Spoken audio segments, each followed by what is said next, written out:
Welcome to episode 211 of the Daniel Yoris podcast with today's guest, Tim Walcott. Let's go. Welcome back to the podcast, everybody. Joined here today by Tim Walcott. Tim, how is every day the best day ever? That's good. You hit me blindsided with that one, dude. That's good. Dude, you know what that is? It's a frame of mind. It's a mind. Yes. It's a state of mind, I should say, rather. That's what it is, right? Best day ever. I wrote about it recently because I was like, I think people get the idea, like, superficially what it is, right? It's like, okay, yeah, this is like a positive injection into the day, but it's like, it's even deeper than that, I think, because if you participate in it, it's like this mind virus of positivity. So it's not just like, toxic positivity, just saying generally happy things and ignoring bad stuff. It's more so just like, it's like a outward expression that you're deciding it's going to be a good day. Even if it's not, it still is, you know? Yeah. That at least you're going to make the best of whatever the day is. Like, you wake up in the morning and it's like, I didn't expect it to snow and I got to shovel the driveway today. Like, fuck, that kind of sucks. But like, hey, we're going to make today the best day ever, no matter what. It's a good mindset. That's exactly what it's like. It's a commitment that you're going to choose to find a way to win on that day. Like it can literally be, it's not even that it's going to be a good day. It's just that it's going to be a day where you'll be okay. Like, you're going to win. You'll get through it no matter what. Like, things could be awesome. Things could suck and you'll still be like, I'm rocking this shit, dude. Like, I'm good. And I'm choosing that it'll be good. On an even more zoomed out level, I like, every time I see you post it, I just think of like, there's going to be stuff always that, you know, you can't control. And this can be in any realm of your life or just like all of your life. You know what I mean? Yeah. And there's gonna be stuff you can't control, and you can get really sad and down and upset about those things, but you also can't control them. So you can't do anything about it anyways. Yeah. And so it's really hard. And I think we all struggle with this. And I know I do. I try really hard to not struggle with this, but you got to let those things go and then just focus on the things you can control and then work on making those things as good as you possibly can. And therefore, you'll be more likely to have more best days ever more often. Dude, 100%. I literally I think it was yesterday that I was talking to a client about that on a client call, where I was like, hey, I think you would benefit immensely right now from taking a perspective that allows you to just like identify what's within your control here and then what's not within your control. And it's not that it's super easy, but it is very simple if you put in the reps of like, look at those things that are within your control and then hyper focus on those. Like, that's good. And then the things that are not, completely remove as much of the focus from that as you can and just be like, it is what it is. It really, you know? Yeah. Very, very difficult, but very simple in nature, right? Yeah, exactly. Before we get too deep on this now, let people know who you are and what it is they do. I just wanted to open on that. I mean, you got the sign behind you, and you know, good to get it going on. Dude, it's a good one. I know. I need to get a dope background now so it'll pop. But the white on white looks kind of cool. So my name's Tim Walcott. I'm a podcaster as well. Shameless plug. Stay peaked. Second best podcast in the world, second to this one. I do that with my wife. She does that with me here and there, but we've carried it I guess for the last like year and a half together. I've ran most of them. She comes on here and there, but that's what I'll do with part of my time. Most of my time is spent actually coaching clients. I started in-person training in 2017 and recently, actually as of this month, exited that coaching company, sold it to one of our team members. And so they're running that right now. We're actually kind of in the middle of the transition process. And then I'm now fully immersed into my online coaching company and, you know, putting all my attention to my clients there and growing that business. So that's kind of like the main stuff that I do. As far as like personal updates, we had some nice days recently. So I'm smoking cigars again, which is nice. So that's good. And then we've traveled a ton this year. So I've been on 4 trips or something in the last like 2 months, I guess, something like that. So, which is like a lot for us because usually, you know, probably averaging out about 1 trip kind of per month outside the country. So between like different industry events, like that's where we met you, right? Mm-hmm. between stuff like that, and then we had our honeymoon, which I know you're going on yours soon, and so we had our honeymoon in Barbados in January. So that would have been a year. It was on our 1 year anniversary is how we did it. So we were married last January. So yeah, travel, podcast, fitness coach. That's kind of the rundown on where we're at. Yeah, amazing. I mean, part of the beauty of online work is that you can travel and work, and that you guys, like you and your wife Sam, are both in the same industry, so that you guys can both do it. It's not one of you has the flexibility and the other can't take time off work or needs vacation days or whatever. Yeah. But I imagine you guys are still working at least a little bit when you're going away. Like, it's hard to be like totally unplugged, especially when there's multiple trips in a row. You can't just be like working 1 week, working not one week, and then like on and off, right? Yeah, exactly. Yeah, that's one of our big focuses, is like really being very proactive and deliberate and intentional with like the life that we want to create. Mm-hmm. So another personal update is that we just moved to a new neighborhood, new house, and we freaking love it. Like, my favorite place I've ever lived. Same with my wife. We're super, super happy here. And this is like one of those decisions, as well as, me exiting my in-person coaching company. It's like, this is us kind of putting it out there that we're making these decisions to intentionally move towards this lifestyle that we want. And one of those things is like location and time freedom, which does allow us to travel, Absolutely. And it feels good to be able to do that. But we also like to work, because I think a lot of times people, especially in the fitness coaching space, or maybe just like I guess I should say like anything remote, e-commerce, whatever, there's a lot of like talk about just like, we're trying to make money but not work. And like, I'm not interested in that at all. I'm interested in like, I like systems, I like economy, I like efficiency, I like pragmatism. Like, I like this, but I like working. So it's like, I'm not expecting to work any less. Like, every day we travel, her and I are both working on our businesses. It's just, some of the days will be less, some will be more, but we're working every single day at some point. Right. I mean, I think this is all a good analogy into fitness stuff, where you can mold your environment to make it so that you are more or less successful, or more or less likely to be successful at the thing that you're trying to do, be it fitness, be it business, be it lifestyle enjoyment, and whatever it is. How are some of the ways that you think, like from a very basic level, like moving to another house or to another country, or let's say, is a big move, but what are some of the small things that you guide people in, that like, hey, you can change this little thing about your environment, and that's going to make you more likely to be successful in your fitness goals? Oh, that's a good question, dude. To be honest, this might be one that's like maybe less traditional in a sense, but one that I've been doing now, because I think it's low hanging fruit, and it also accommodates for the fact that like, we're all on our phones. So it's like, most people are not doing less phone time, right? And so one of the things that I've started to get people to do is like, at least to encourage them to do, as far as like encouraging clients, is like getting them to curate their own social media a lot better. Like, not what they're posting, but what they're consuming.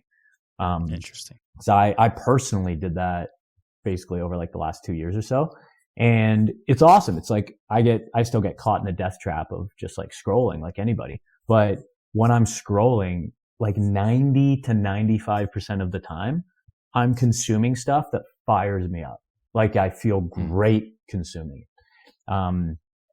And from what I've gathered, a lot of people don't get that. It's like they catch themselves in this trap of like consuming information or content that doesn't really make them feel good, but for whatever reason, it's addicting. So, like anyone who, like, if someone posts on their story something that you're not, like, you just don't jive with, or doesn't make you feel good, or doesn't inspire you, or maybe even it makes you feel neutral and you don't feel anything towards it, mute it all.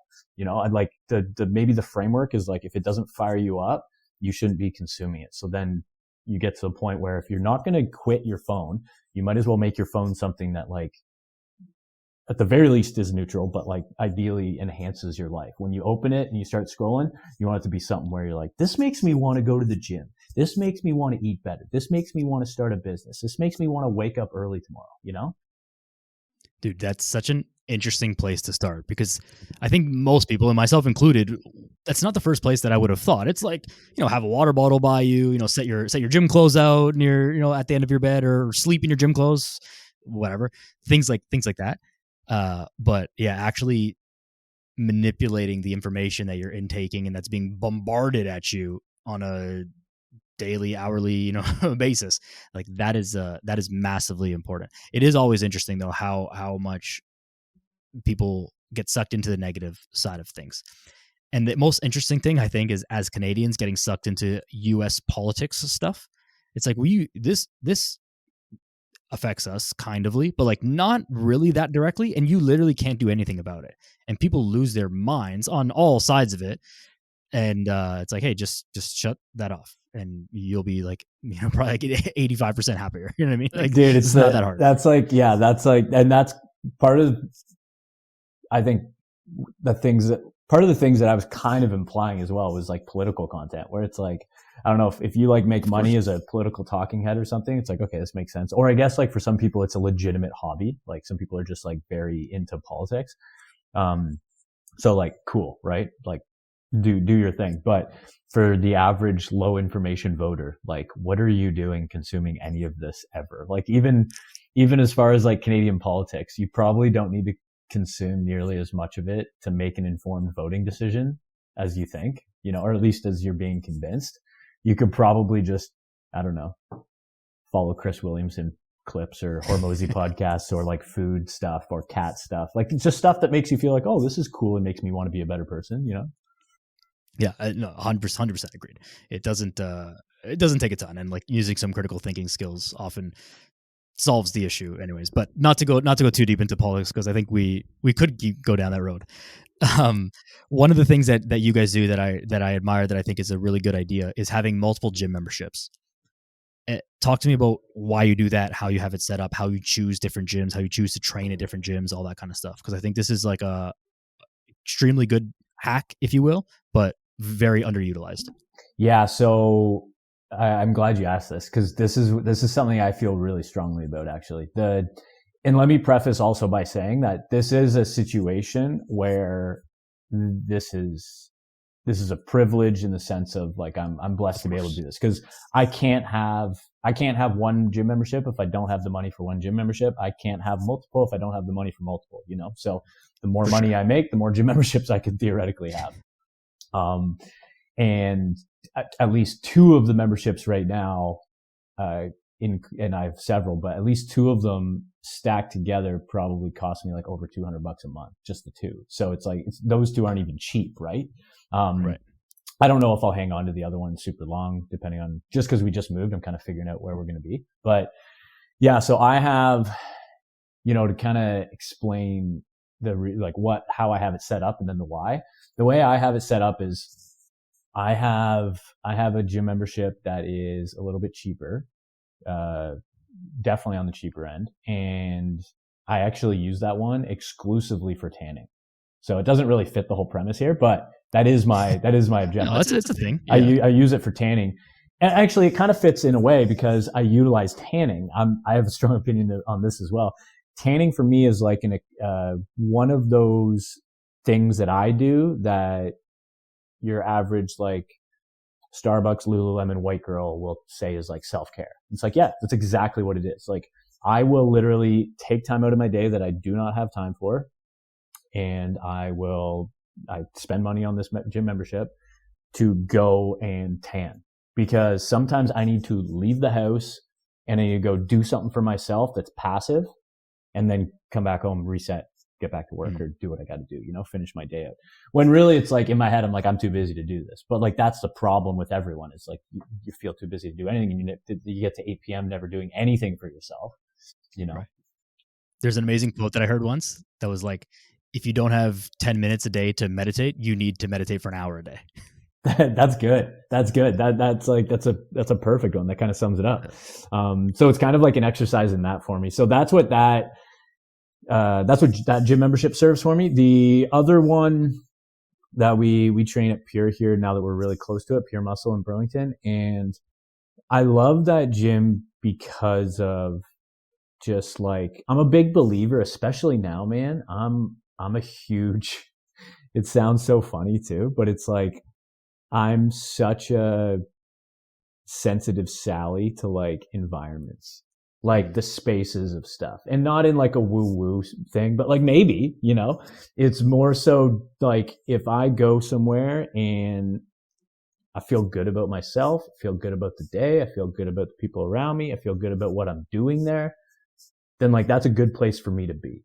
You know what I mean? Sure. And so that's kind of, I mean, that's why people paint their walls. That's why they redo their kitchen. That's why, maybe they'll tell you it's functional, but it's not. It's not for utility. It's because they want a feeling. So yeah, it's kind of the same thing I have with this. Is like I go to Pure because I'm like, I want the feeling I get when I go there.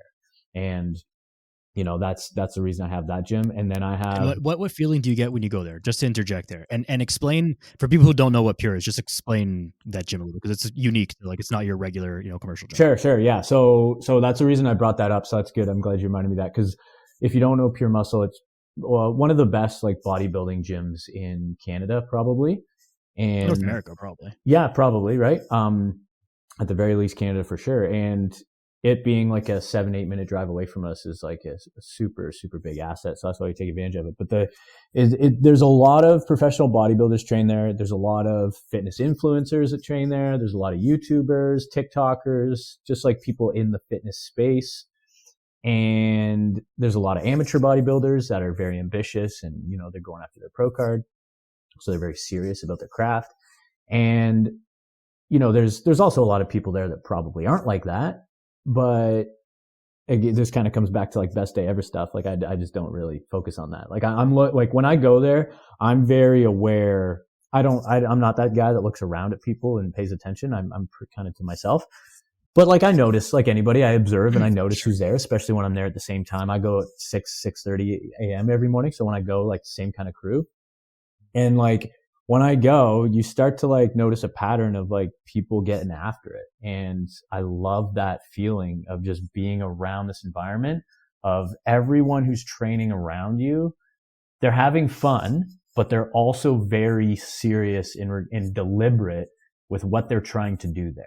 Like they aren't there to have the same body that they had last year. Like all of these people, you can tell with the way they're training that they want to be better. Like 6 months from now, 12 months from now, they want to be better. And that I think like really does rub off on you if you're around that, and you can kind of like just from osmosis, I think kind of absorb some of that energy in a way. And I'm hoping I give that energy away to them. You know what I mean? Hopefully it's kind of symbiotic in that sense. So that's kind of how I feel. I feel like when I go there, between the music, the color scheme, the endless machine selection. And at least when I go, like the crowd that I go is generally people that are getting the heck after it. Like it makes me just want to win. It just makes me want to win at whatever I'm doing. So that's like a huge aspect for me. Cause it's like commercial gyms, they serve a really, really important purpose. So this isn't like me looking down my nose like, oh, commercial gyms are this, but I go to a bougie gym or whatever it is, right? It's like, it's not like that. It's because I've always had commercial gym memberships and I always will. And I like commercial gyms and a lot of my clients train at commercial gyms. But one of the downsides of a commercial gym, one of the upsides is going to be probably affordability and ease of access. But the downsides is going to be it can often turn into a gab session for a lot of people and just kind of like a healthier version of going to the bar. So, which is good, but right. A lot of times you'll catch a lot of people at commercial gyms that look the exact same as they did 5 years ago. Most people, unfortunately. Yeah, unfortunately. So, and I think that environment is conducive to that. Like, I don't even think it's their fault entirely. I think when you go to that environment, I think that kind of creates that. Cause then my theory would be you take anybody in that environment that hasn't changed in 3 to 5 years, you take them, you plop them into a higher kind of, higher performing environment. And, 6-12 months from there, I bet you they naturally, like, they don't even feel like they changed anything other than their environment. And I bet you they're better. Yeah, I agree with that. I'll say this about commercial gyms as well as a trainer. And this will sound rude coming out, but to your point about just being generally aware of your surroundings, part of the vibe at a gym like Pure, where people are on average more experienced trainees, and some of them are, extremely professional, you look around and like people are training, getting after it, and you're like, yeah, hell yeah, like that guy's doing, lifting fucking 1,000 pounds, like, like I want to get there too. And peripherally in a commercial gym, what happens most of the time is like, oh my God, is that guy about to drop that on his head? Like, what is that person doing? Like, what the hell are they doing? Where do they find that stupid exercise? And it's like, as a trainer, because you know more, because it's our job, you see more, and it's hard to unsee these things. And so sometimes it's extremely distracting, because sometimes I'm genuinely worried for people's safety. Like, what is happening over there? Like, that person is about to drop a barbell on their head.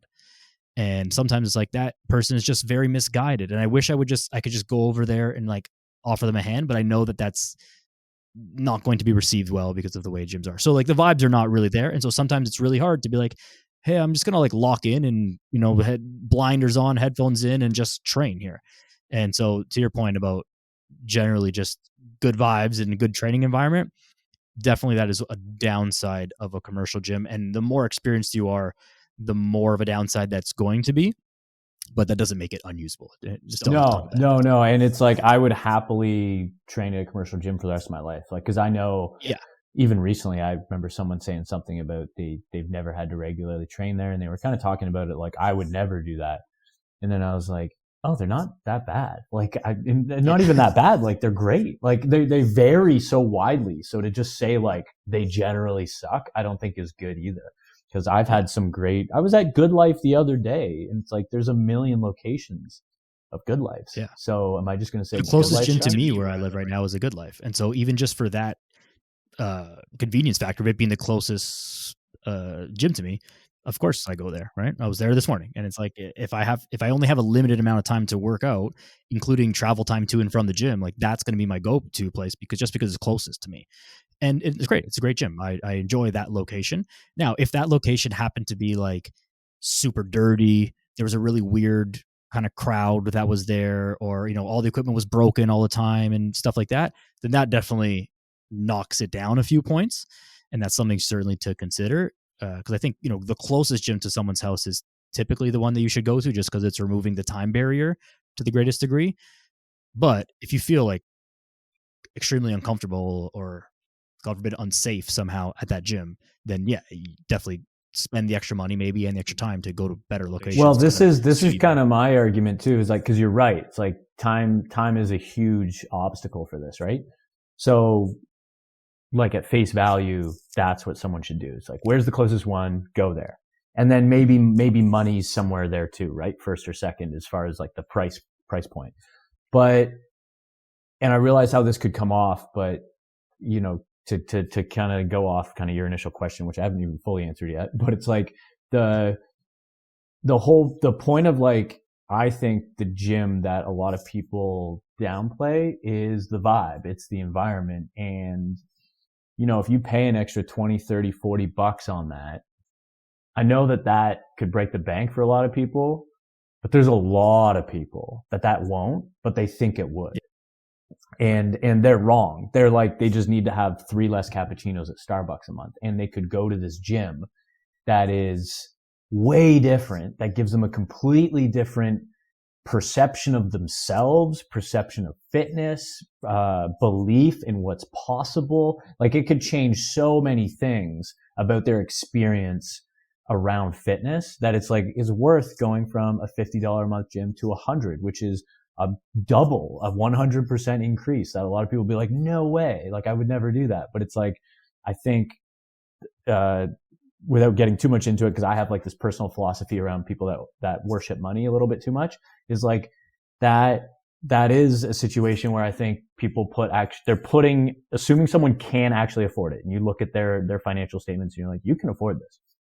It's like, right now what you're doing is you're putting money, an extra $50 a month or whatever it is, you're putting that ahead of, your mood, your mental state, your potential, your general health, because of the potential that this opens up now indirectly from all of these things, being improved upon. So like, I'm a big believer in that. And that's why, like, for me, again, to actually answer your initial question, it's like now since we just moved, I have maybe 3 gym memberships running right now, but I only go to 2. But where we moved from, we were kind of in the country in a small town. So I had a gym that was 30 minutes. This is probably a better example. We were there for 3 or 4 years. So I had a gym that was 30 minutes away, and that was like commercial gym, but independently owned, kind of small town feel, a little bit grungy, and I'd had that membership on and off for like 10, 12 years. So I've been there a long time. And then the other gym that we had was about 15 minutes away, Anytime Fitness. So that's a commercial gym that has locations. I think they have the most locations of any gym anywhere in the world, from my understanding. So I had an Anytime Fitness. And then I had a gym that was 45 minutes away in Mississauga, our friend's owned. Shout out to Freebird. Awesome gym, just farther away from where we are right now. Still a far drive, I guess. But like it's clean, it's new, it's a great gym. And so that would almost I would almost treat that gym as like a treat, like if I have the time, I'm going to do it. I'm not just going to, at the end of a Friday when I'm done work at 3:00, I'm not just going to go to Anytime because I want it to be quick and save time. I want to go enjoy myself and not feel rushed and have like a nice dessert at the end of the week, which is a nice 3-hour workout, talking with my friends, getting a sick pump, trying some new machines that I haven't tried since I was last here, So that's kind of like how I saw that. It was like very much like having a treat at the end of the week with like your food or something, like similar type of thing. But I would go to Anytime as like functional, where it's like, oh damn, it's 7 p.m. I gotta go. I gotta get a workout in mentally. I gotta check this box. I gotta do it. But like, oh man, I'm feeling stressed for time here. Boom. Go to Anytime, get the work done, come back, right? I would even go in just to walk sometimes if I just needed steps. And then the other gym, which was 30 minutes, so kind of in between, it still had a lot more available than Anytime, but it was kind of medium distance. So it's like they all kind of served their places, and they all had different price points. So I'm probably going to kind of build out my own version of that here now that we've got here, but it'll just take some time to figure that out. Yeah. And that's a little bit more niche as someone who obviously works in the space and who likes, most people are listening to like, oh my God, you go to the gym to have fun. Like that's weird. But I think we are weird in that, but this is also why this is our job. Weird as in different, not weird as in weird, just different from the norm. But regardless of that, the way to frame what you were saying about the money thing, where most people are going to be in a situation where they might have one gym membership and they're choosing between 2 or maybe 2, like one that's close to work and one that's close to home, something like that. I think the thing with the money is to flip it the other way. If we're not talking about a difference of thousands of dollars a month here to have a better gym membership, like the best gym membership versus the worst is not, it might be, I don't know, 5 times as expensive, but it's not $5,000 more. It's like a couple $100 at most. So assuming you can afford it, the way to think of it is flipping it in the reverse. And like, would I pay $100 a month to feel better, make sure that I actually get my workouts in, feel good about my workouts, stay consistent with my training, and then all of the other benefits that come with training? Because if your gym sucks and you never go, then you're just not going to get the results like physically and psychologically and in the rest of your life, that all the things that fitness will influence in your life, which is everything, you would easily pay $100 a month for that.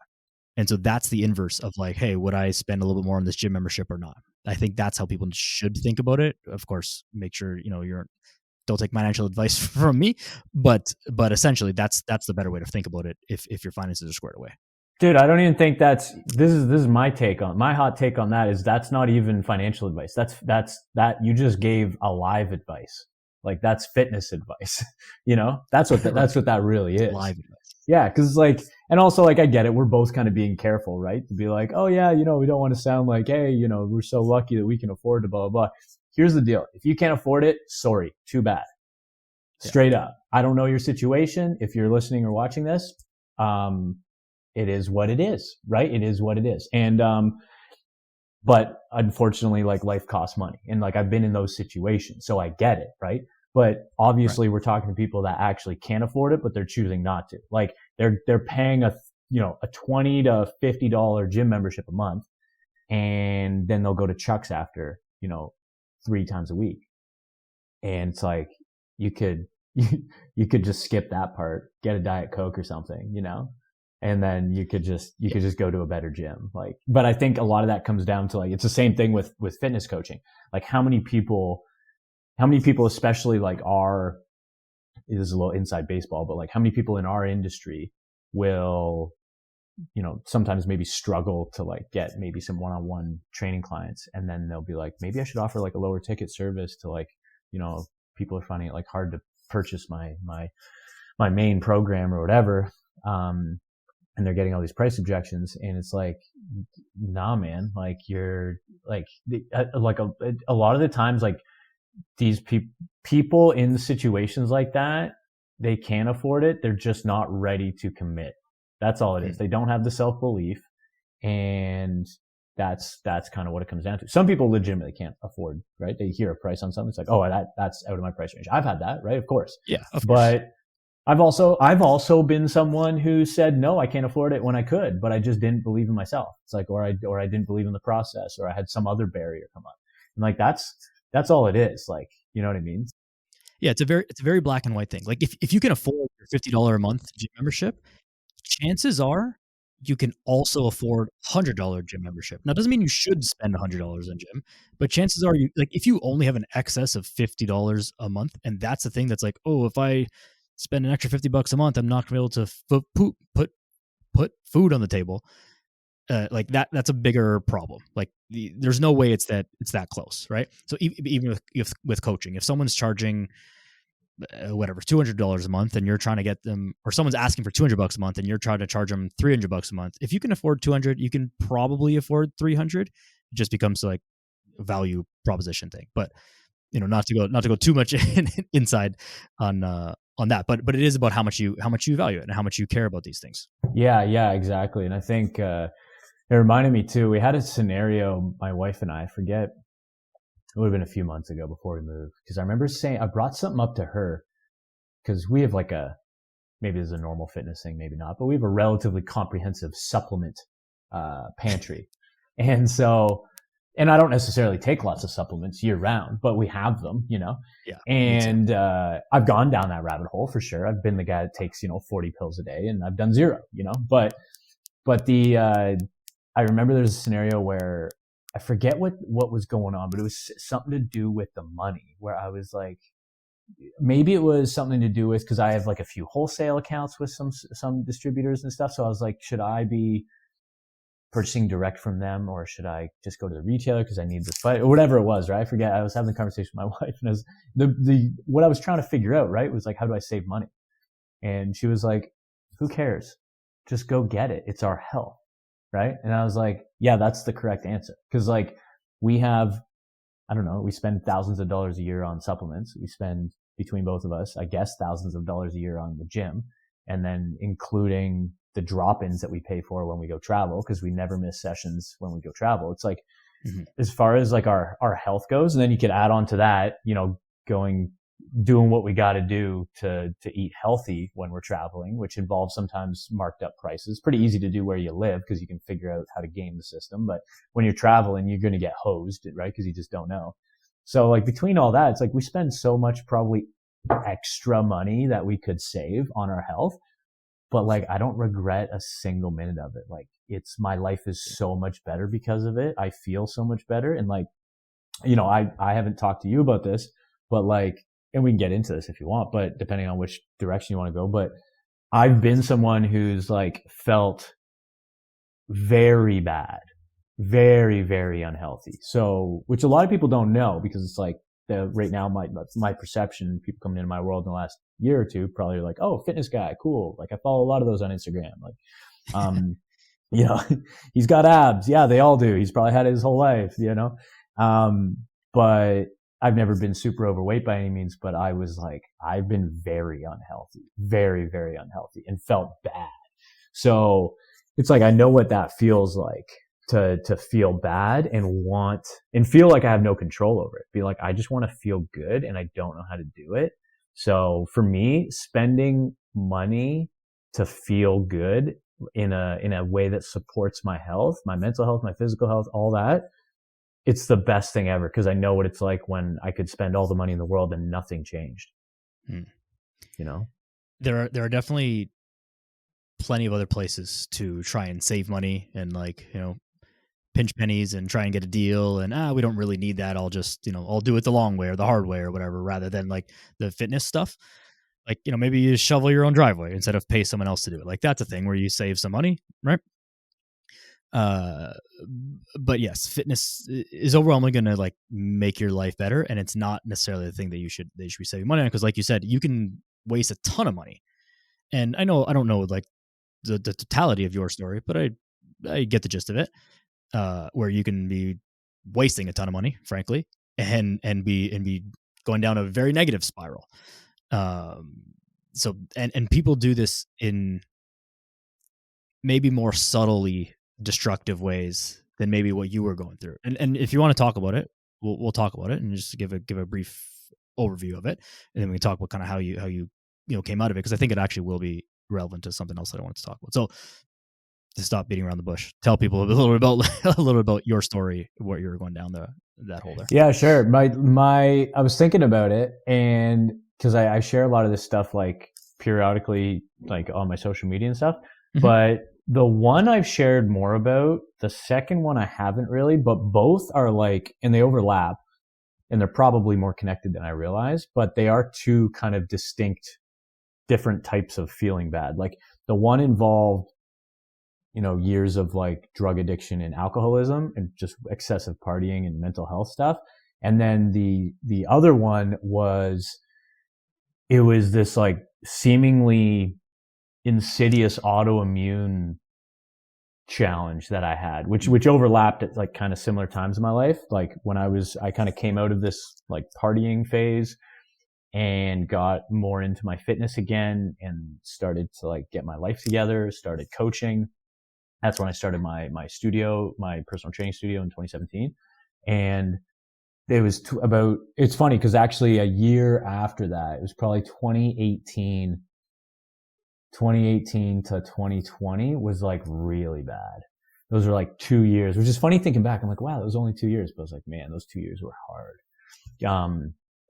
Those 2 years were hard. I was like, I still drank like anybody, maybe not, maybe I shouldn't say like anybody, but like a lot of people, I was drinking a lot like during, COVID.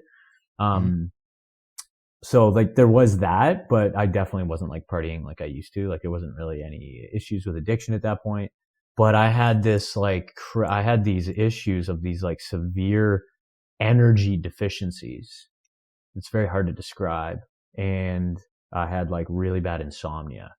So my anxiety and depression got so bad at these times where I remember talking to one of the many doctors that I spoke to. And I remember telling her that I was like walking down the hallways of like a Zayre's grocery store. And I was getting startled by every person I saw. Like I couldn't walk by a person without getting like freaked out, like jolted. I couldn't stop my nervous system from reacting. Like just someone walking by, like just normal, like, oh, there's people everywhere. I was constantly getting like scared. And I was like, what is happening to my body? And, so there was crazy stuff like that happening. And that happened for like 2 years. So, and I remember, it also kind of created this scenario, kind of created this state of neuroses, obsession, which like I naturally probably have anyway. And so it wasn't good for that because then I spent, I was already working 10, 12 hours a day training clients. And then outside of that, I was like, relentlessly just reading on, alternative health forums of like, I got to figure out what to do here. Cause it's like all these different doctors they were like, yeah, your blood work's good. Like, one of those stories, which like you've probably heard about, maybe you've experienced yourself, but like so many people, it's like, yeah, blood work's good. Everything's good. Sleep test is good. All this is good. We don't know what the issue is. I'm like, well, there's something wrong, and so I got to the point where I couldn't eat really anything.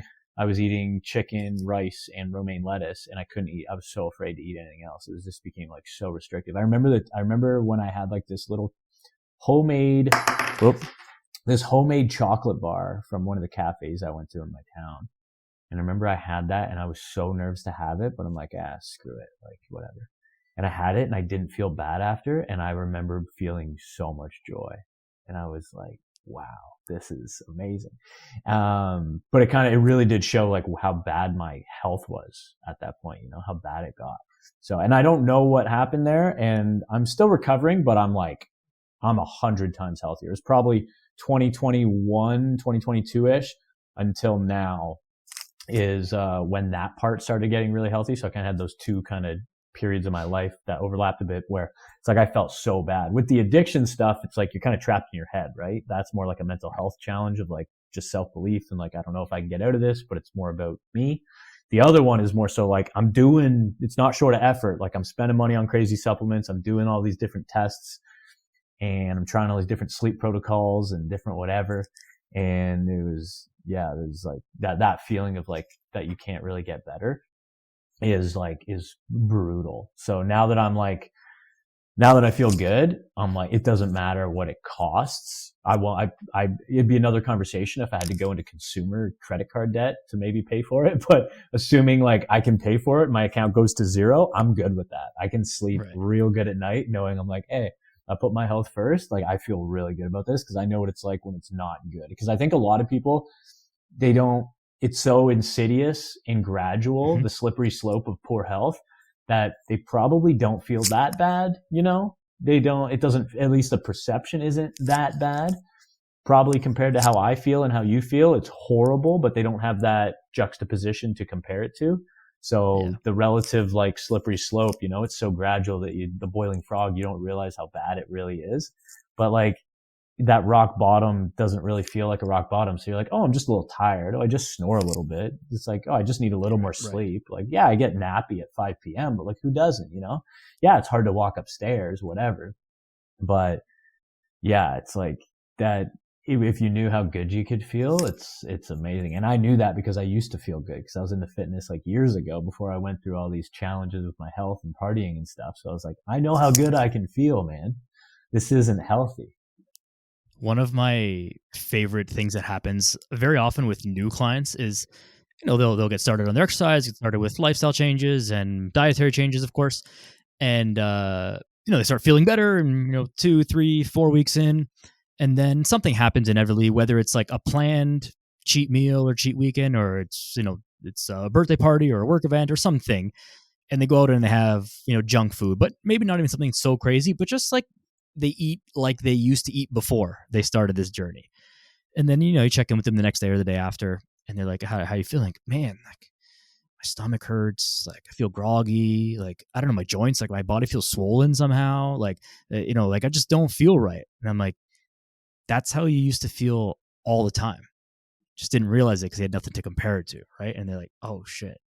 And always when that happens, sometimes I'll facilitate it by like, hey, you need a cheat meal in here. Go out and have some wings and some beers and like let it happen. Because noticing that juxtaposition is like, oh, this is what I've been missing this whole time. Because the climb up is also a little bit gradual, right? It'll happen quickly, but it's not like just a flip of a switch. It might happen over a week or 2 weeks. But even noticing what the difference is between feeling good and feeling bad is huge, to just remember that and keep that going. Yeah, 100%. That's a good point, because I've experienced that with my clients as well. Yeah, they have that. They get into a really good kick, lose a few pounds, they're feeling good, you know, consistent with their training, and then they go to a Mandarin Chinese buffet, right? And they're like, oh, went a little too overboard, had too many of the chicken balls, and then they're like, I don't feel good. And they're like, that wasn't worth it at all, you know? So, which is like, I agree with you. I think there's utility in that, because one of those doesn't matter, but as far as like body composition and health, but the lesson from it is invaluable. So it's like, yeah, like I agree with like facilitating it as the coach, being like, no, you should probably go do this. Like in my coaching, one of the ways that I do that is like, I still take like a foundational macro based approach with my clients, but there's a lot of like habit based protocols layered within there. And one of the ways, because macros can like really trap people into the numbers. And one of the ways that I've kind of like fought that a little bit is by my default kind of with my clients now. This will get personalized to people, but my favorite default is 2 untracked meals a week. 2 untracked meals a week where you get to go test your intuitive eating mindfulness skills. Like go put yourself to the test. Because very commonly, I'll actually have clients, and you probably had this too. I'm not sure your approach to things, but like I'll have clients that they're almost so nervous and they lack so much confidence in their capabilities, which is understandable, that they don't actually participate in those 2 untracked meals. They just keep tracking their macros like every day, just on the money. And I actually will communicate to them that that's not following the program. You're actually cheating on your diet by hitting macros every day, because part of the program are these untracked meals. We need to have those because you're not going to track macros for the rest of your life. So I need you to learn how to walk into a birthday party for your daughter and be like, all right, how do I play this? You know? Yeah, no, huge. I do something very similar. I think this is a very important topic to discuss, though, because the whole intuitive eating thing is kind of like the final stage. But some people are like, hey, just intuitively eat, and that's like your diet strategy. It's like, well, chances are you've been intuitively eating, and it got you to the point where you're at, which is not where you want to be. So we need to learn some other rules here, learn some strategies, gain a little bit more knowledge, and maybe that's through tracking macros, maybe that's through following some other type of rules, be it any of the diet strategies that are out there, and to each their own. And then, like you're saying, we can start to like, okay, now with the new things that you've learned, your intuition has now been, what's a good word here, upgraded, so to speak. Yep. And now you can walk into the birthday party and make a good choice, or make a better choice here, or at least be conscious of how bad the bad choice is. And you know what it's going to do, and you know what the consequences of that are going to be, but you're going to do it with your eyes open, and you're not going to feel guilty about it. And you'll walk out on the other end, and you're going to be fine, and you know how to get back on track the next day. Yeah, I agree. Sorry, I was just writing something down because you gave me something that I was like, there's a content idea. I was like, this is something I need to do. Nice. But yeah, I totally agree, because it's like, and I've learned a lot recently about that too, because I started out coaching people from like a habit-based approach. So that was like my initial coaching program was very much like psycho-emotional kind of aspects of eating. And so that's how I would market it, like no counting calories. Like that was the thing. Mm-hmm. And it was good, but and I'd love to hear your thoughts on this, but my challenge with that I think becomes very obvious was that it gets you healthy and it gets you fit, but it really doesn't get you past that. Unless the only people it does get past that are people already predisposed to look that way. So they could probably look pretty good eating a lot, like eating fast food regularly, and they're not as sensitive to maybe a poor diet or a lack of training. The type of guy that has cap delts, whether he goes to work out or not, Right. So, yeah. But if you're not that guy, and even if you are, you probably shouldn't do that anyway. But it's like, if you're not that person, then I think you're going to need to combine both, which is kind of like the system that I've kind of developed, is like trying to pair those together in a scenario that allows people to develop those intuitive eating skills, but also not rely on them so much that they're like not seeing progress week to week. It's like, we still need objective data. We still need, reliability, predictability, and precision around our nutrition that we can kind of fall back on. Otherwise, I'm sure you've experienced this. It's like when you're talking with a client and you're troubleshooting maybe through a weight loss plateau or whatever, it's like, if you don't have data, then you're literally just going off subjective information, which is valuable, but it's not valuable when it's in isolation. Right. Sometimes the subjective improvements are also too slow to notice it.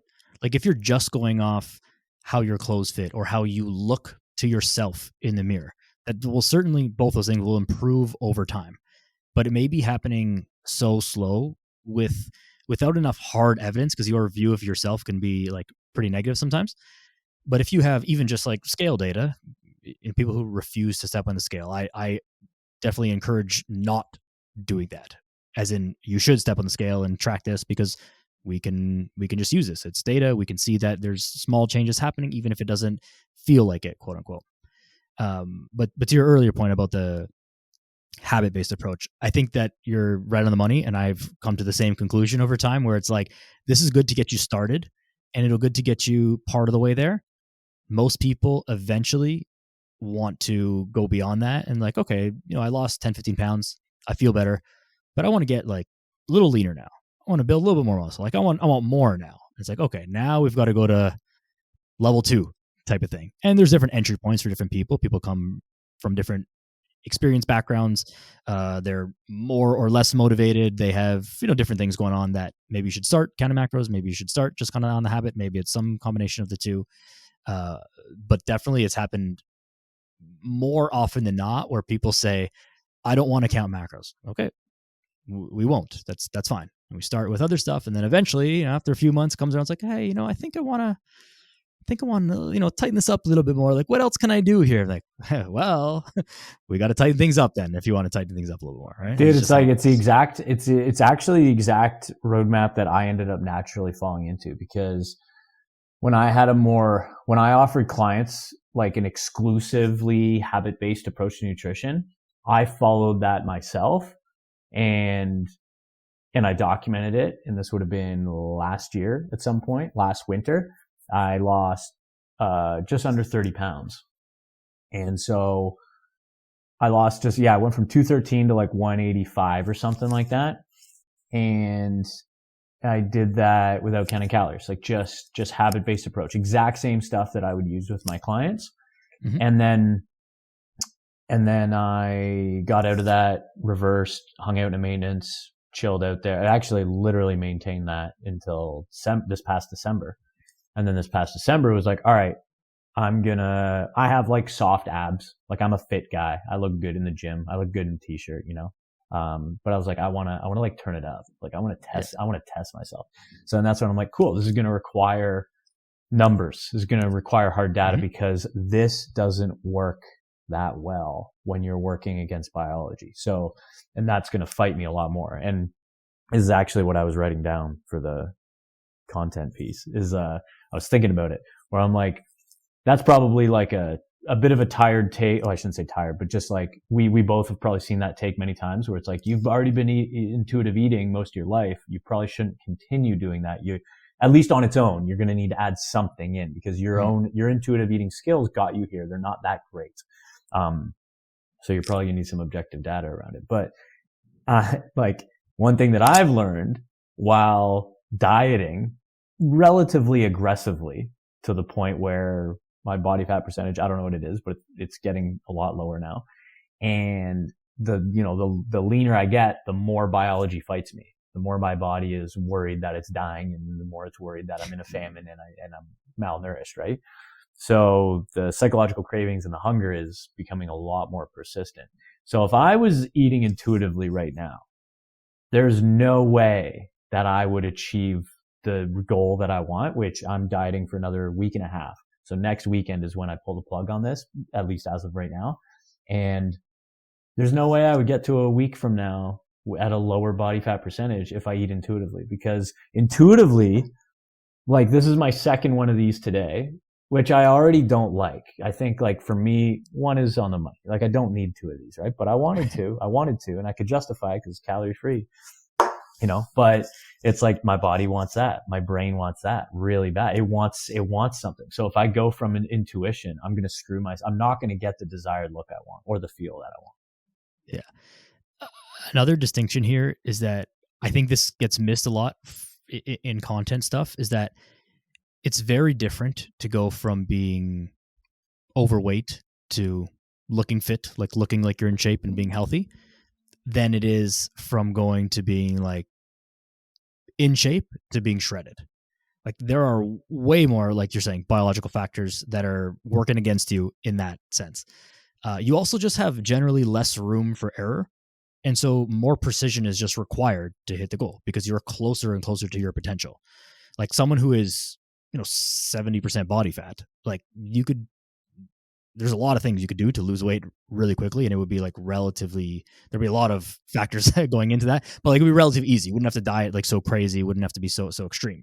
But someone who's trying to go from 12% to 9%, like, yeah, they don't have a lot of wiggle room there. It's like your macros got to be a little bit more dialed in. Your movement's got to be a little bit more dialed in. Your sleep has to be more dialed in. Like everything just has to be a little bit tighter. And so sometimes people mistake those things. I think it's like, oh, I need to start at like the very end extreme. It's like, well, Maybe, but you probably don't, because you probably have a little bit more wiggle room.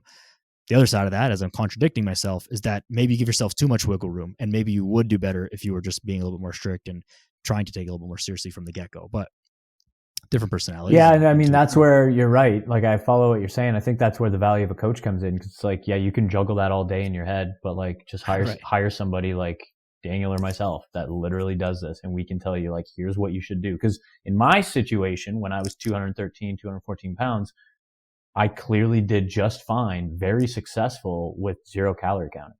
But I also would have been successful with calorie counting. Like, I think either one works there. But in the scenario that I'm at now, 185, I'm going to 170, I'm almost there. This next step, this second part of the journey, I can't go habit based. This has to be macro based. It has to be dialed in. The other one, you could go either or. This one, no. There's no way you could do any intuitive, mindfulness based, eyeballing framework of looking at a plate and judging by that. Like, there's no way. Going beyond this, though, after a week and a half, you're done this diet. Let's say you're done with it. You're happy with how you are. You're good. What do you do next? Do you still track your macros? Do you go back to more intuitive, habit based, just to paint the picture of like the strategy that you use for weight loss is not the rest of your life, right? And this is where like I'm still working through this, but this is where having a coach is really helpful, because they can kind of guide this conversation based on what you want. And what you need, not necessarily just one or the other. Because situation I'm going through is like, what I need to do, I'm good. I'm a fitness person. That's already good. The need is already good. So now I'm just thinking, well, what do I want to do? So what do I want to do? I'm enjoying tracking macros. I'm at the point now where I'm definitely starting to get annoyed by the diet, which good sign, by the way, if you're this lean, being annoyed and frustrated, and, because it was pretty easy at the start. So now that it's not easy, this is probably a great indicator that I'm exactly where I need to be. But I'm enjoying the process of tracking macros because I hadn't done it in so many years. So doing that again, I'm like, I'm enjoying knowing the numbers, knowing the data, being on the money, and also creating a body predictably that is far above average, that represents excellence, and represents discipline, and is like, wow, I had to be locked in for this, and I still pair, like I said, coming back to like, I'm not sure, I'll treat it like as if I'm a professional athlete to some extent, but I'm also very much like my clients, like entrepreneur schedule, busy working parent. I don't have kids, but like, a lot of those schedules kind of overlap, where it's like, you're going to go out for social events, you're going to go out to restaurants, you're going to have client dinners, you're going to travel. So it's like, I do a lot of those things as well. And so that's where those untracked meals come in. But like, other than that, as far as hard data, like I'm locked in on all of it. You know what I mean? And I'm consistent with it. So I think I'm enjoying that. I'm just not enjoying the deficit now. So what I'll do is I'll move into like, I guess a reverse, but really just get myself up to a maintenance as soon as possible is what I'll basically do. So probably just throw in, what I'll actually do, because I'm around 2,300 calories total right now, is I'll probably just add 500 calories of almost entirely carbs, maybe a little bit of protein. Probably that probably sounds amazing to you right now. Yeah, it does. It does. Yeah, it does. It does. I typically can't, I'm not like a big eater. So like I'm not a guy who binges or snacks other than right now. Like, it's crazy how much it brings this out in you, right? But my baseline is not that type of person. So I don't do well with like high volume meals. So and this is what I'll do with clients as well that don't do well with like high volume meals either. With clients like that, I don't need to optimize for like fullness and satiety, because again, they aren't searching for that.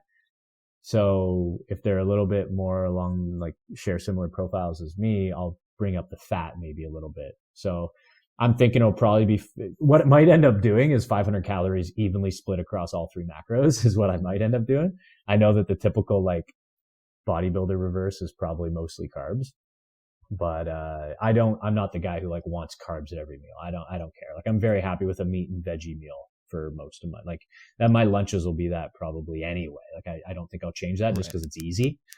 honestly, mostly convenience, and then just maybe have my carbs at breakfast and dinner mostly.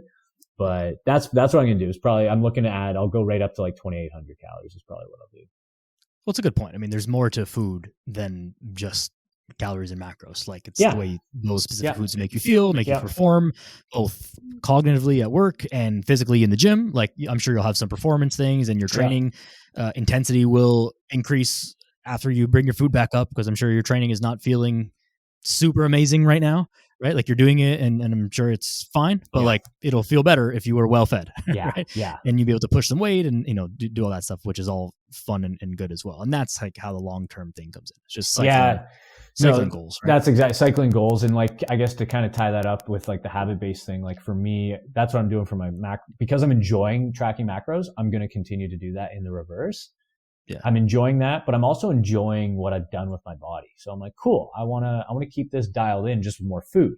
So I'm going to keep 2 untracked meals a week. I'm going to increase my calories, continue to monitor my body weight, photos, and just pay attention to how my body reacts. Performance goals, like you said, in the gym. And then the door is always open to completely drop tracking and just move back to a habit-based approach, because I've proven I can do it. I'll do it again and just continue to refine. Like that's kind of a skill that similar to macros too, but I feel like there might be a little bit more of an end goal there. But with like clients, I always tell them like with intuitive eating, it can be tough with people that like deadlines, which is kind of all of us, because you never master intuitive eating probably. It's kind of like a Sisyphean approach where you kind of just like do it forever and you never master it in a way. You can always get better, but macros, you can kind of either do it or not. Like at some point you'll just be like, oh, I can hit my macros perfectly, or I can choose not to. Like, you know what I mean? It's like, the thing with even with like maintenance macros is you do have that little bit of wiggle room. So again, it doesn't have to be so exact. So you can intuitively hit your macros like a little bit easier. And then I think the reason why intuitive eating doesn't work always and forever through one's life is because your life situation is going to change. Maybe you have kids, maybe something changes with your work, maybe, any number of things could change, and that changes your environment, changes your schedule. And therefore your previous intuition is not matched to your current life situation. And so you have to learn how to change that and how to alter that. And that's okay. Yeah, exactly, dude. And that's exactly it. And I may very well move back into like a habit-based approach for a little while, whatever that is. I eat mostly the same foods every day anyway. But I think what I prefer to do, because at least as of right now, is stay with my current thing, just add more calories. So exact same thing I would do with my clients. But what I might experiment with, if I'm like, I still want to track my macros, but I want to add in a little bit more flexibility and see how I respond, I would just add in a third untracked meal in the week. Yeah. That's what I would do, probably. So it's like, okay, I'm still tracking, because tracking, if I have 2 untracked meals a week, that's like 7 to 10% of my meals. If I do a third one, I don't know what that is, maybe 15, 12% or something. So it's like, it's still not that crazy, right? You're still not even 80-20 split. So. Right. Yeah. Yeah. It's a good example of, realistically how you set this up and how you do this for people. And, it's good to walk the walk and lead from the front, so to speak. Right. Yeah. 100%, dude. It's like, I think this was a really good experience for me to do, because I haven't got this lean since I kind of initially got into fitness. So, and I was doing it back then, not knowing anything, just doing intermittent fasting and, just weird shit like that. And I was also a lot smaller. I had way less muscle. So this is a good, and I also didn't have my online coaching business. So now This has been extremely valuable for me to, experience the emotions and the psychological challenges, social challenges, like all the challenges around dieting aggressively. When you get to this kind of the second half, the third and fourth quarter of someone's diet, which I would say I'm in the fourth now. And when my clients get into that third quarter and then maybe they're entering into the fourth, it gets hard. It's hard the whole way, but it's a different type of hard. And this is good for me to I think just have that reminder. Like I should probably, just from a business perspective, I should probably diet once every 12 to 14 months or something, just to keep myself accountable, to what my clients go through. Unfortunately, I think that you're right. And I've definitely been, I've been avoiding it myself. I talked a lot of shit. I said it a bunch of times over the past year,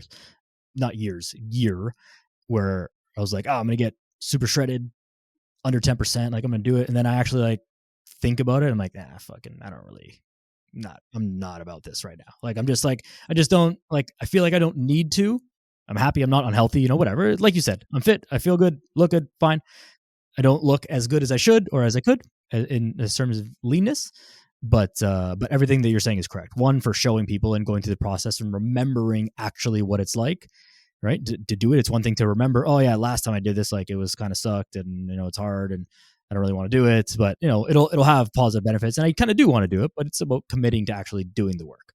Right. And so just knowing that difference between like, oh, this is what it takes to get like kind of lean. And this is what it takes to get like actually lean, Yeah, 100%, dude. I can definitely relate because I think, if you've been that fit guy for a while, that's what I was too. Right. So it's like an easy trap because you're like, oh, I take my shirt off. I'm already above average, like Right. I like how I look. I don't like, I feel good. I'm healthy. So it's like, that's almost like the classic, like comfort is a trap type of thing in a way. Cause it's like, and I mean, like for you, whatever, like it's our own ships to drive, though where I got to was, at least for me, I was like, this is 100% a trap. I'm being soft on myself, and I think I owe it to my clients, but also myself, because I didn't do it for my clients. That was just kind of a nice byproduct. But like really I did it for myself because I see dieting and physique transformation and just your fitness development in general. I see it as an expression of excellence. So it's like, and I do believe that you could argue that learning to maintain your physique at, a healthy body weight that isn't terribly shredded is also a form of excellence, because that's not easy either. But I wanted to like create something that was like kind of made people go wow and made me go wow. And I'm like, you know what? I'm only going to do that if I actually get disciplined. Like I'm going to have to, and I shouldn't say like I'm not, but like excessively disciplined to the point where I'm at right now, which is annoyed. Yeah. I completely agree with you. The thing that I've been saying to myself is like, this is an insight into my own psychology, I think, but it's like, I know how to do it. I know that I can do it because I've done it before. But then the other side of me is like, well, then do it, big pussy. Like, why aren't you if you're so big and tough and you can do it, then do it then. Yeah. Right. Right. And so it's that of like owing it to myself to actually do it. Sure, you could do it. Of course, anyone can do it, but will you? Right. And that's the big difference. And again, dude, it's that. Oh, sorry. Go ahead. No, done. I was going to say, it's like, that's a good point too. But I think it's also like you got to go down the rabbit hole like on yourself that you would go down with clients as far as like motivational interviewing type of stuff, like the psycho-cybernetics of the whys of like why you want to do what you want to do. Because I realized even for me, it's like I don't think I wanted to get lean a year ago. Like, I mean, I got leaner, but I didn't want to get this lean. And so even that, if I had that voice in my head, I didn't really want to do it. So like, that's where it ends. I actually just didn't want to do it. It's not even that I wanted it, but I was talking myself out of it. It's like, I didn't want it. So like now I got to a point where I started looking at the process itself differently, where I'm like, I don't want to be fit and healthy. I don't want to be, if other people want to be fit and healthy, I love that for them, but I don't want to be fit and healthy. I want to look like a freak. I want to, and don't get that twisted. I want to be fit and healthy, but also look like a freak, right? Right. Because I've not been fit and healthy, and I hate that feeling. I want to feel good. I will not sacrifice how I feel just to look good, but I believe I can have my cake and eat it too. Like, I think I can do both, and I'm doing both. Like, the dieting's hard, so I don't feel good from that perspective, but this is also temporary. So, right.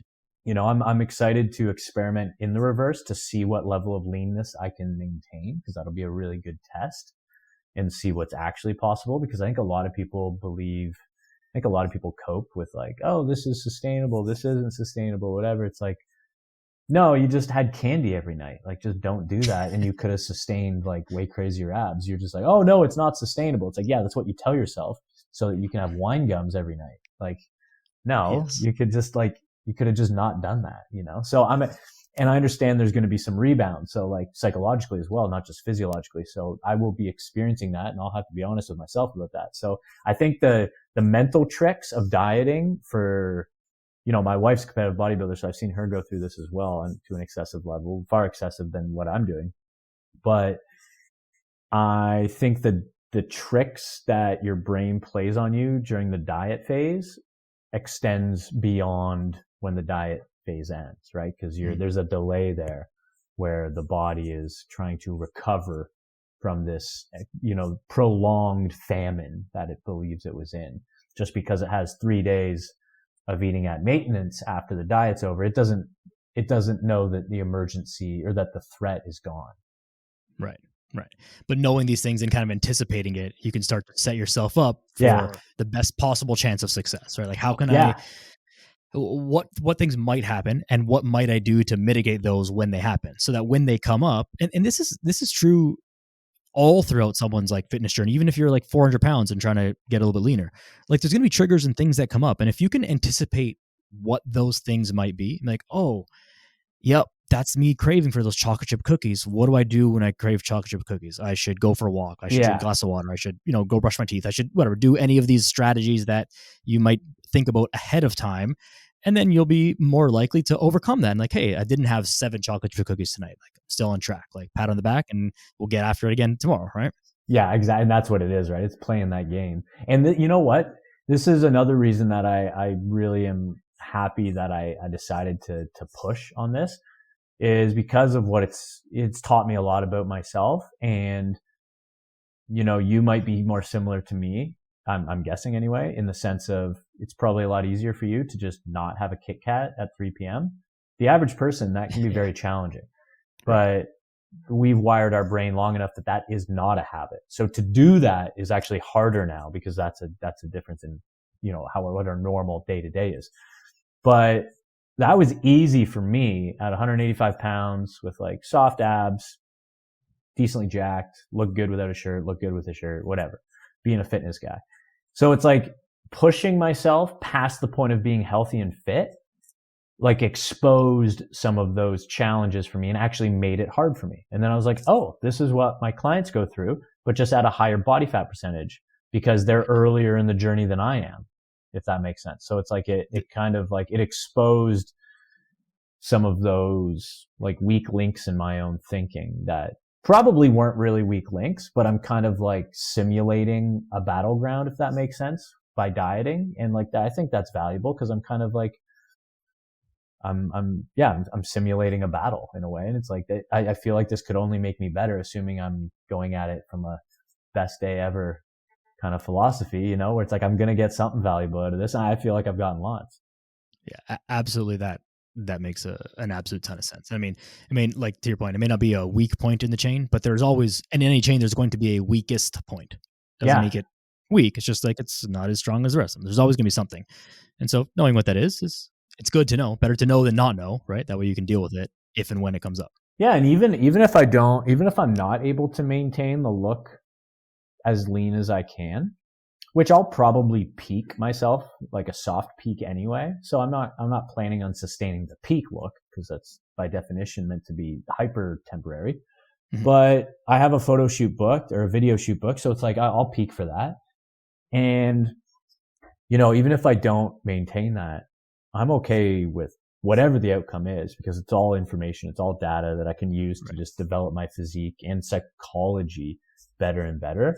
And also just, going back to like what I was saying before, kind of, it's like, I'm just like exposing myself to this experience of dieting beyond being fit and healthy, I think has some of these like, unquantifiable, or at least harder to measure anyway, like byproducts that are helpful. Cause like, I guess what I'm almost kind of implying is how many people will argue the opposite, where it's like, why would you do that type of thing? Like, why would you? And we all do this. Like, even you might be doing it to yourself. I've done it. Yeah. Our clients will do it. The average person right now that's never hired a coach will do it, where it's like, oh, well, I'm healthy. I don't need to look that way. Why would I want to starve myself? That's not healthy. Why would I want to look that way? That's crazy.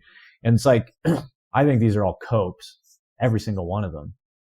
And, it's not always about just like getting shredded and having abs. Although I do think that physical representation does mean something symbolic, but I also believe that the road to get there will give you something valuable just by nature of doing the thing. It's like anyone who does anything to a high degree of excellence. Like even I used to look at when I had more challenging mental health crises, it's very interesting how like my own damaged psyche, I would project onto other people because I would see people like Conor McGregor or Kobe Bryant or whatever, people at the highest level of their craft. And I would perceive them as like arrogant or like, why are you doing this? There's no point. I hear about Michael Jordan being a dick to all of his teammates. Like, this sounds horrible just for the price of being the greatest basketball player ever or whatever. It's like, yeah, exactly what it is. It's like literally fucking sick, you know? And that's not licensed to be a dick to people. That's not what I'm saying. But I am saying that like, there is something amazing and special and rare about people that push boundaries and push their own boundaries. You know what I mean? It'll teach them something.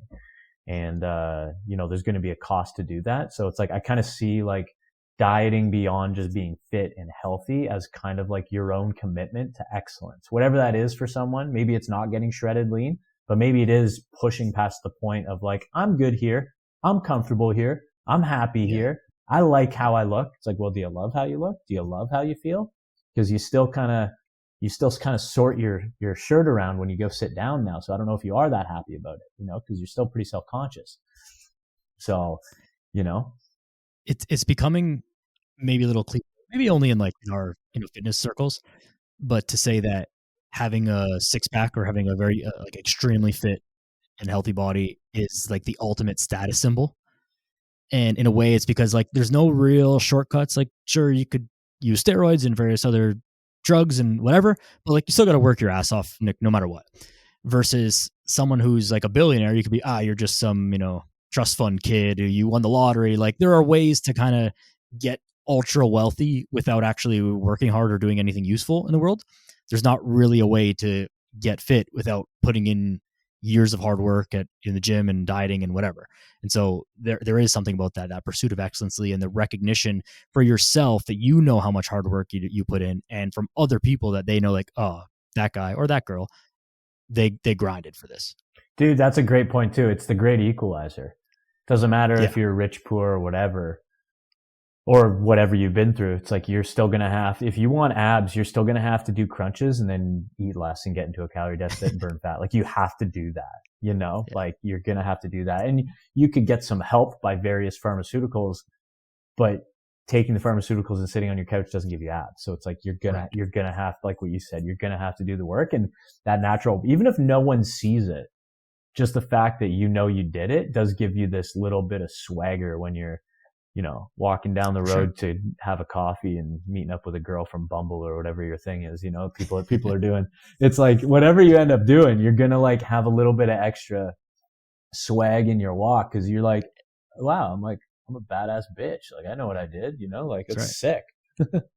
Yeah. That can't be understated. Just thinking like, I'm the fucking man. Like I did this. Yeah. And I will sound cocky and conceited and whatever, but like you embody that, it's going to come out in every other aspect of your life, your job, your relationships, your everything. And like, this is how, I know you say this as well, but it's like, this is how getting in shape and being fit and healthy, like it literally makes you more money. Like that attitude, that's how it works. Yeah, exactly. Yeah. You start to just like embody confidence and, proof of your own capabilities, which like we all have that thing for sure. I think people are just on a spectrum where they are, but that's why like I made a similar post a little while back about, if you've kind of lost your mojo in life, one of the best things you could do is just get unbelievably shredded, just get crazy in shape, because you'll you'll reap the benefits and the byproducts of like an incredible self-image, not just physically, but what the physical means. And you're like, wow, like I can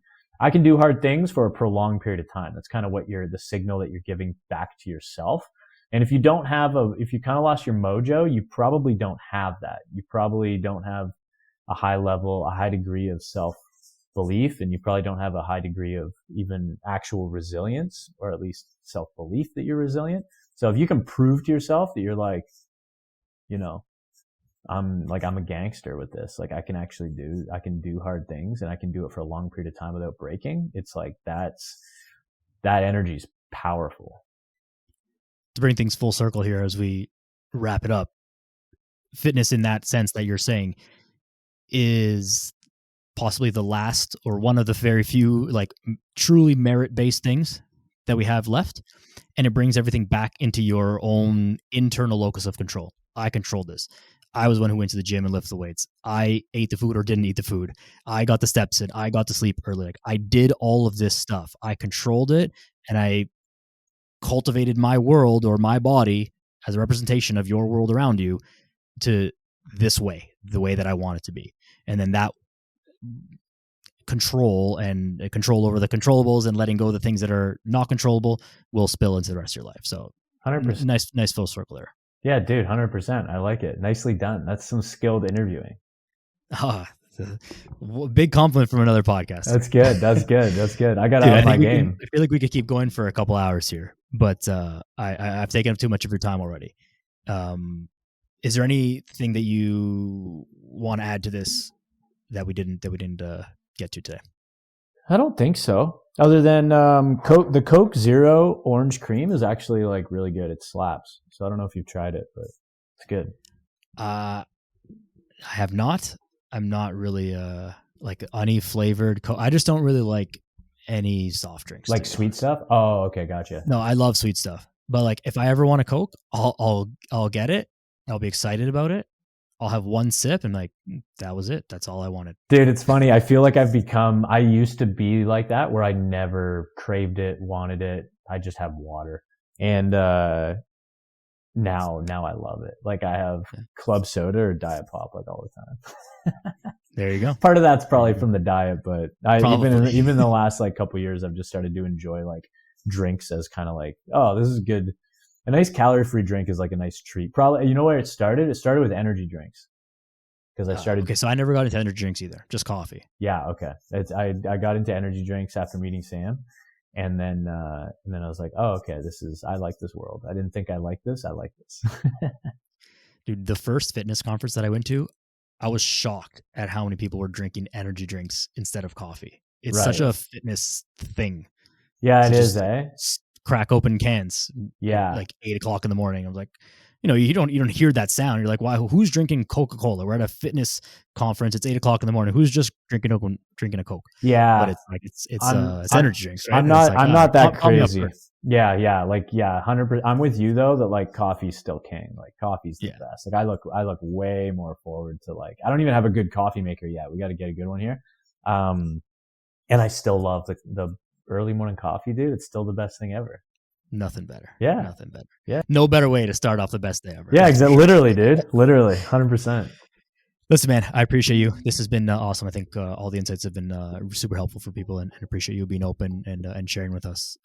Where can people find you, get in touch with you, listen to the podcast, coaching, all that stuff, rattle it off. I'll throw it in the show notes as well. Yeah, dude, I appreciate you. Thanks so much for the invite and just having me on. I hope whoever, consumes this stuff is like actually finds this helpful or applicable in some way. If you are listening and, some of the stuff hit home, or if it did partly, and then you're like, hey, what did you mean by this? Whatever, you want some clarification, just reach out to me. You can, probably the easiest way to get me is Instagram, because everybody's on Instagram, So at I am Tim Walcott, find me there, send me a DM. I'm always happy to answer questions or whatever. You can check out my podcast called Stay Peaked. It's on YouTube and Spotify as well, if you're into that stuff. We do visual just like you do, which is, we've talked about that. I think that's... Nah, your visual's way better though. Yeah, that's our producer though. That's not us. Watch Tim's podcast on YouTube. It's worth a YouTube watch. You can check it out. That's I can't take any credit for that, but I can take credit for the ranting and ramblings for sure. But yeah, that's basically it. Instagram and then Stay Peaked on YouTube. But yeah, thanks for having me on, brother. Good stuff, man. Appreciate you. Stay Peaked, and I am Tim Walcott on Instagram. Reach out and listen to all this stuff and subscribe and follow and all those things.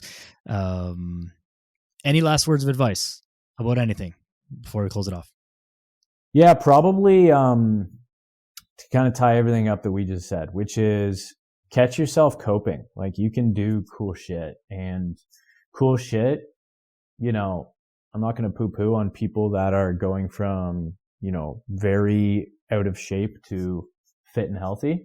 But if you are fit and healthy, you are going to die one day. I think you owe it to yourself to get absolutely dick skin shredded, and you should push the envelope, and you should test yourself, and you should, build a body that is symbolic of discipline and excellence. And it's probably going to scare you. And that's exactly why you should do it. Amen, brother. Socrates' famous quote: "It is a shame for a man to grow old without realizing the beauty of which his body is capable, beauty and strength of which his body is capable of." So right on with you there. Appreciate you, man. Thank you very much. Thank you, everybody, for listening. Make sure you're subscribed to both of us. Following, liking, 5-star reviews all around, all that good stuff helps the shows grow and get into more good people's ears. Thank you very much. Go outside. Be a good person. See you next time.